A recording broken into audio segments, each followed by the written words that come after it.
एक छोटे से गांव में एक मध्यम वर्ग का परिवार रहता था।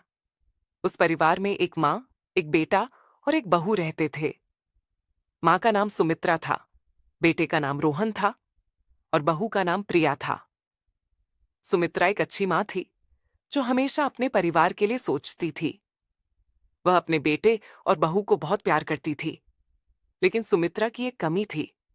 वह जल्दी से गुस्से में आ जाती थी और अपने गुस्से को कंट्रोल नहीं कर पाती थी। प्रिया एक अच्छी बहू थी जो हमेशा अपनी सास का सम्मान करती थी। वह अपने पति को बहुत प्यार करती थी और उसके लिए हमेशा तैयार रहती थी। लेकिन प्रिया की एक कमी थी, वह अपने दिल की बातें जल्दी से नहीं कह पाती थी। उनके ही पड़ोस में एक महिला रहती थी जिसका नाम स्नेहा था। वह उनसे बहुत जलती थी क्योंकि सुमित्रा का परिवार एक दूसरे के साथ बहुत प्यार से रहता था। स्नेहा और उसकी बहू झगड़ते ही रहते थे।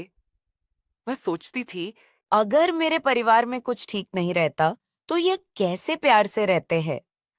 एक दिन रोहन और प्रिया घर के आंगन में खड़े थे। प्रिया, हमें पास के एक गांव में एक बड़ा घर और साथ में 10 बीघा जमीन मिल रही है। सच में? क्या हम उसे खरीद सकते हैं? हाँ, क्यों नहीं। हमारे पास 8 बीघा जमीन है और बाकी मैंने हिसाब लगाया है। हमारे पास बाकी के पैसे भी है, लेकिन हमें इस गांव की जमीन बेचनी पड़ेगी। साथ में जो पैसे है हमारे पास, उससे फिर हम वह बड़ा घर और वहां की 10 बीघा जमीन खरीद पाएंगे। तो ठीक है, चलो हम माँ से बात करते हैं। नहीं, अरे रुको। माँ का कुछ दिन में जन्मदिन आ रहा है। हम उन्हें इसे उपहार के रूप में देंगे। जैसा आप कहे, बस आप वह जमीन वालों से बात करके सब हिसाब कर लीजिए। कुछ ही दूर उनकी पड़ोसन स्नेहा खड़ी थी। यह सब बातें उनकी पड़ोसन ने सुन ली और वह कुछ सोचने लगी। अगले दिन रोहन काम पर गया। माँ, मैं बाजार से कुछ सामान लेने जा रही हूँ। हाँ हाँ बहू, तुम जाओ, लेकिन ध्यान से जाना। ठीक है माँ। और वह बाजार चली गई। तभी बाहर उनकी पड़ोसन ने प्रिया को जाते देखा और सोचने लगी, अरे वाह, रोहन काम पर है और प्रिया भी जा रही है, यही सही मौका है। तभी स्नेहा सुमित्रा के घर चली गई। आओ स्नेहा बहन, कैसे हो आप? बहन मैं ठीक हूँ, आप बताइए। सब अच्छा है। कैसे आना हुआ आज? बहन मैं एक जरूरी बात बताने आई हूँ। क्या बहन? बहन, मैंने आपकी बहू और बेटे की कल रात बातें सुनी। आपकी बहू ने कहा रोहन को कि हम शहर रहने चले जाते हैं और जो जमीन माँ के नाम पर है उसे बेचकर शहर में घर लेंगे और माँ को आश्रम छोड़ देंगे।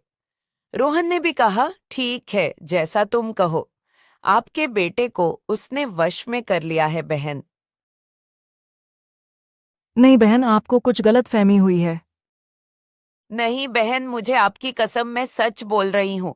आप मुझ पर यकीन करिए। ऐसा कैसे हो सकता है? हम तो बड़े प्यार से रहते हैं, कभी झगड़े भी नहीं। मेरी बहू और बेटा ऐसा नहीं कर सकते। बहन मैंने तो आपके भले के लिए सब बताया है, बाकी आपकी मर्जी। स्नेहा वहां से चली गई और सुमित्रा को बहुत गुस्सा आ रहा था। कुछ समय बाद प्रिया घर वापस जा रही थी। पड़ोसन ने उसको आवाज लगाई। प्रिया, बात सुनना। हाँ जी, बोलिए।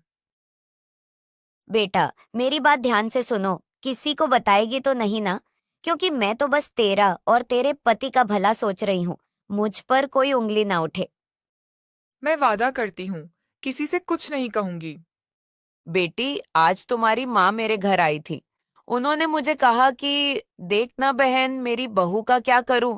मुझे बिल्कुल अच्छी नहीं लगती, बस अपने बेटे की वजह से चुप हूं।